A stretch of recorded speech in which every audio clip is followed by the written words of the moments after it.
Bonjour et bienvenue à toi dans cette nouvelle vidéo consacrée 100% au L3 pour t'aider à faire ton choix de master. En effet, le choix de master arrive très vite. Dès le mois de février, il te faudra procéder à tes premiers vœux. Ce choix ne conditionne pas ta vie entière, néanmoins c'est un choix important dans ton orientation pour te permettre ensuite de t'ouvrir toutes les portes nécessaires à l'accomplissement de ton projet professionnel. Surtout, ne t'inquiète pas, je suis là pour t'aider. Tout d'abord, la première question qu'il faut que tu te poses, c'est celle de savoir ce que tu aimes apprendre. Tu as été en L3.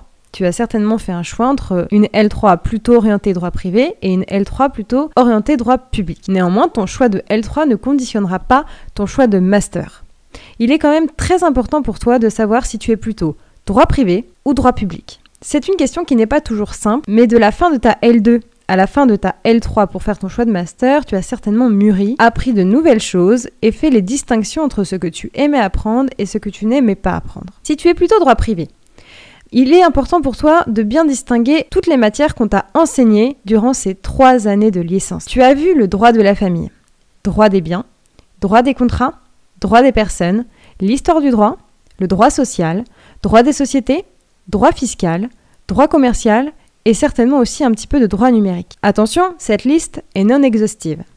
Toutefois, elle te permettra de savoir ce que tu aimes. Je te propose de cocher ou de rayer les matières que tu n'aimes pas. Au moins celle-ci, tu es certain que tu ne porteras pas ton choix dessus. Si tu détestes le droit des contrats, raye-le et de toute manière, ce sera bien une matière que tu supprimeras de ton apprentissage dès l'année prochaine. Pareil, si tu n'aimes pas le droit social, le droit des sociétés ou encore le droit de la famille, il est très important pour toi de te poser la question de savoir quelles sont les matières que tu n'aimes pas pour pouvoir savoir les matières que tu aimes. Maintenant, si tu es plutôt droit public, eh bien il y a le droit administratif, le droit public des biens, droit de l'homme, sciences politiques, finances publiques, droit international public, droit public des affaires et enfin droit de l'environnement et de l'urbanisme. Encore une fois, cette liste est non exhaustive. Toutefois, elle te permettra d'ouvrir encore une fois ton champ de compétences et connaître quels sont vraiment tes centres d'intérêt. Est-ce que le droit administratif t'a plu en 2e année de droit ? Est-ce que tu avais des bons résultats ? Est-ce que tu comprenais facilement ? Est-ce que le droit de l'homme est une matière qui pourrait t'intéresser ? Est-ce qu'encore la science politique peut t'intéresser ou t'a intéressé ? Ce sont toutes ces questions qu'il faut que tu te poses. Il est très important de bien distinguer si tu es plutôt droit privé, droit public, pour ensuite faire ton choix de master. Deuxième question qu'il faut que tu te poses. Dans quelle matière es-tu fort ? Il est important pour toi de faire un choix de master qui ne viendra pas te mettre une épine dans le pied. En effet, ton choix de master est certes important, mais il est d'autant plus important que ton master brille entre guillemets. C'est ça qui fera la différence plus tard si tu souhaites intégrer un Master 2 ou tout simplement si tu cherches du travail après ton Master 1. Donc, privilégie toujours tes points forts, car c'est eux qui vont pouvoir t'aider à argumenter ton choix. Si par exemple tu fais un choix de Master en droit public, alors que tes notes en droit public sont catastrophiques, il sera très difficile de motiver devant ton directeur de Master ton choix, puisque tu n'avais pas de bons résultats. Peut-être que tu aimais la matière, mais peut-être que cela ne suffit pas. Donc il est important pour toi de savoir te dire où est-ce que je suis fort. Attention, être fort ne signifie pas avoir une moyenne de 14 sur 20. Non, être fort signifie avoir réussi tes partiels qui représentent ton niveau. C'est-à-dire que la charge de travail que tu as fournie pour ton partiel a-t-elle payé à te donner le résultat escompté à ton examen ? Eh bien, 12, ce sera être fort puisque tu as réussi à travailler la matière pour avoir au-dessus de 10. Voilà ce que c'est être fort. Être fort ne signifie pas, encore une fois, avoir 14 sur 20. Ce serait totalement erroné de dire ça. Maintenant, quel type de travail te plairait ou pas ? Encore une fois, pour savoir ce que tu aimes, pose-toi la question de ce que tu n'aimes pas. Cela va beaucoup t'aider à bien trier tes centres d'intérêt. Est-ce que tu aimes le travail en équipe ? Ou est-ce que tu n'aimes pas le travail en équipe ? Est-ce que tu aimes travailler en entreprise ? Mais si tu aimes travailler dans une entreprise, est-ce que tu aimes les grandes entreprises ou les petites entreprises ? Est-ce que tu aimerais être auto-entrepreneur ou encore passer un examen, le CRFPA ou le NM ou encore le DSCG ou encore Sciences Po ? Est-ce que tu aimerais travailler en cabinet ou bien dans un tribunal, à l'international ? Ou encore, quelle est ta capacité de travail ? Est-ce que tu aimes beaucoup travailler ou est-ce que tu aimes plutôt les heures réglementaires ? Ou est-ce que tu aimerais travailler dans une association, dans une ambassade, dans un ministère ou encore faire un doctorat ? Voilà, ce sont une liste de questions qui vont pouvoir t'aider encore une fois à choisir ton master. Car il y a des masters qui sont assez professionnalisants et qui vont être suffisamment précis pour te diriger dans une voie bien particulière. Ça me fait penser par exemple au DSCG qui n'est pas très connu. Néanmoins, c'est une voie qui te permet ensuite d'être par exemple expert comptable. Donc encore une fois, tu pourras choisir de travailler et d'exercer ce métier dans un cabinet comme dans une entreprise. Mais ce sont des masters qui sont très spécialisés et professionnalisants. Donc il est important pour toi de bien savoir dans quel type d'entreprise, dans quel type de marché, dans quel type de travail tu as envie de donner ton énergie. Enfin, quelle est ta personnalité? C'est une question auquel il n'est pas très facile de répondre, toutefois, je te conseille de te la poser. Est-ce que par exemple tu as le profil « j'aime réviser, apprendre, faire mes TD, aller en cours, etc. » Ou encore, est-ce que tu détestes aller en cours? Est-ce que tu préfères, c'est être en stage et découvrir la pratique? Je te conseille de te rapprocher vers les masters en alternance.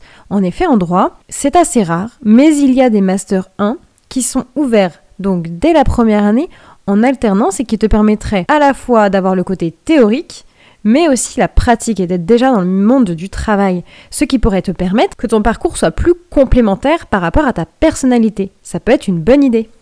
Est-ce que tu aimes les cours et à la fois tu aimerais avoir la chance de plus exercer? Est-ce que même si tu travailles beaucoup, tes résultats ne sont pas toujours au rendez-vous? Ou encore est-ce que tu travailles pas du tout, que donc tes résultats sont très limites et que franchement faire un master tu le fais juste parce que effectivement c'est quand même bien d'avoir un master? Voilà, ce sont encore des éléments, des clés qui te permettent de te connaître, mais qui pourront certainement beaucoup t'aider dans ta recherche de master. Ne te lance pas dans un master parce qu'il paraît bien. Lance-toi dans un master qui te corresponde, car tu vas pouvoir bien argumenter ton choix de master et t'épanouir dans ton master pour enfin briller dans ton master. Ce sont 3 points clés, mais relativement importantes pour ton épanouissement personnel. Parce que on fait des études, mais à quel prix? Après t'être posé toutes ces questions, tu es enfin prêt à commencer ta recherche de master. Alors cette recherche de master n'est pas toujours facile, mais si tu as répondu à toutes les questions que je viens de te poser, tu vas réussir de manière beaucoup plus facile à te diriger dans une voie qui te correspond. Ainsi, tu peux te rapprocher de ta faculté dans un premier temps. Est-ce que ta faculté te propose des masters? Il y a des facultés qui proposent de larges masters. Des masters dans tout genre, que ce soit du droit privé, du droit public, de la comptabilité, de la science politique. Mais il y a des facultés qui n'ont pas encore de cycle master, qui s'arrêtent à la licence. Ce n'est pas grave, ne panique pas.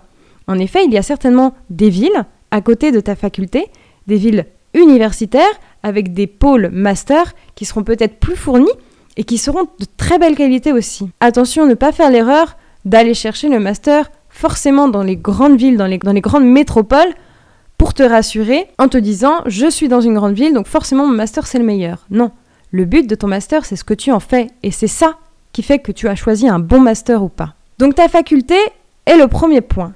Ensuite tes professeurs, n'hésite pas à aller parler avec tes professeurs. Ce sont des professionnels qui ont également fait des masters et qui sauront certainement t'aider. Ensuite les sites des facultés. N'hésite pas à tout simplement sur internet écrire master Lyon par exemple. Master Dijon, Master Marseille, Master Paris. N'hésite vraiment pas à taper juste Master, de droit bien sûr, ou d'économie, etc. et la ville.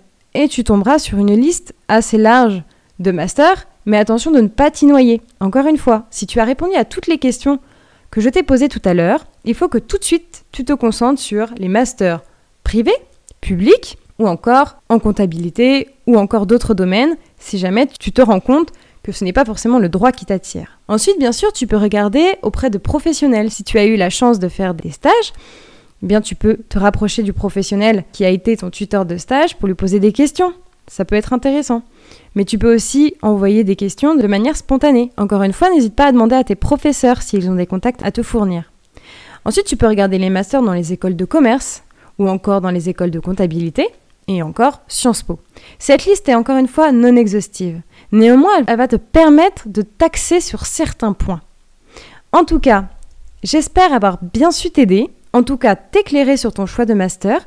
N'hésite surtout pas à venir commenter cette vidéo pour qu'on puisse discuter ensemble si jamais tu as besoin d'aide. En tout cas, bon courage et à bientôt!